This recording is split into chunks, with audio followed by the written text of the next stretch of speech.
So as we've mentioned before, R is a programming language. And so what we'll need to do is we'll need to execute lines of code and later put those lines of code together to be executed as a script. So here we see that in R, in the console view, which is where the program is actually run, there's a little caret symbol or the greater than symbol, which is called the prompt. Here we'll execute our lines of code by typing in the code, such as a equals 6, and hitting enter or return to run the line of code. The view here to the right is R console that you would see by running R by itself. However, we're going to do the same thing in RStudio. In RStudio, we have 4 different areas, and the bottom left is the console. It would be the same thing as running R by itself in its console view. You'll have the same ability to enter lines of code, and you'll get the same output. When you run lines of code in the R script up above and execute those lines of code, the output will appear at the bottom in the console. Now, when we write our code, one of the things that we'll want to do is we'll want to create notes for ourselves or comments. So every programming language has comments capability by placing some symbol or a group of symbols like bookends, as would be in C or in Java. In R, placing the pound sign or the hashtag symbol will comment the remaining line of the script. So comments can be full line or part of a line. So here we have an example where it says my first program is below. And we have the hashtag symbol in front of it, and that is our comment. We then have 2 other lines of code, a equals 6, we'll talk about variables shortly, b equals 7, but you'll notice that at the end of b equals 7 we have the hashtag, and it says set b to 7. So those are the notes for us. Another notion used a little bit later on are braces, so you'll see braces in various codes. They're used to create a block of multiple lines of code, and this will be used later for conditions and loops. So we can start a block of code with an open brace and end a block of code with a closed brace. And again, these will be used later for loops and conditions. Every programming language needs the ability to assign a value to a variable. Now, what is a variable? A variable is a way to represent some value or object. It's an area of storage. So storing a number in a variable is called an assignment.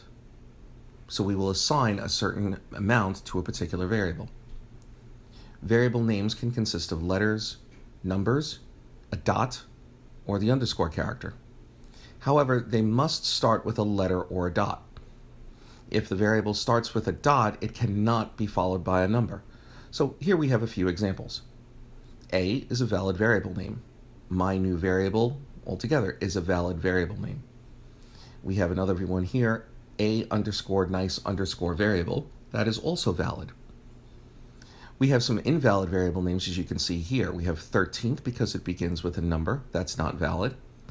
The .1 st or dot first, that's also invalid because it begins with a dot, but the next character is a number.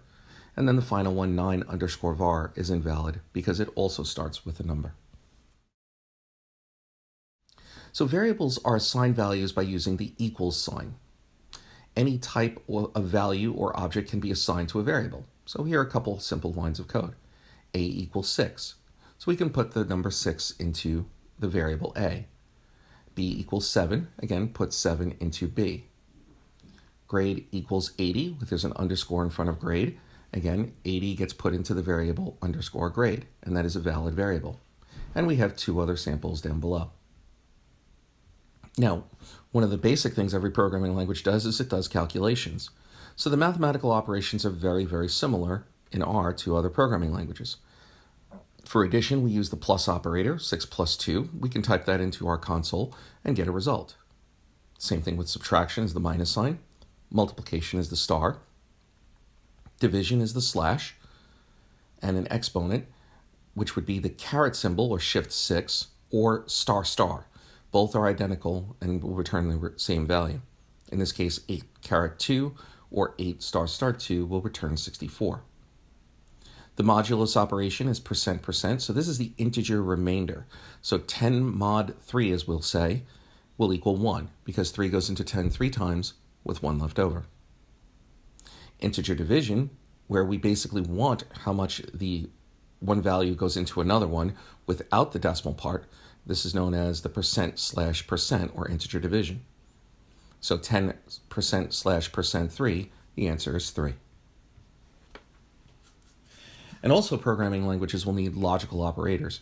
So we will have things like less than or equal to, greater than or equal to, exactly equal. So this is different than the equals sign. If we're trying to say A is equivalent to B, we will use equals equals. This is exactly equals.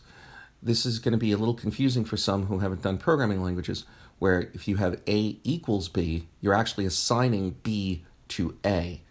So if we want to see if they're identical or exactly equal to each other or equivalent, we will use equals equals. Finally, we have not equals. So that would be straightforward as A not equals B.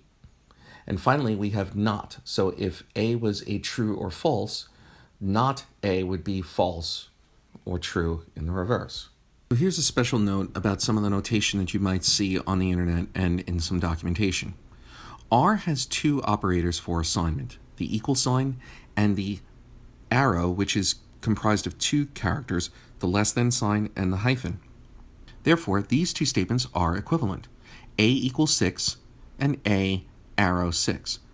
I like to use the term gets. A gets 6. It was one easy way for me to remember it as something a little bit different. The less than hyphen or arrow is an older syntax from the original days of R and its predecessor S+. However, we recommend using the equal sign only. And the reason for this is that there is a performance benefit for using equals, because when the interpreter is actually processing the language, it's only focused on one character or one symbol as opposed to two symbols for the same operation.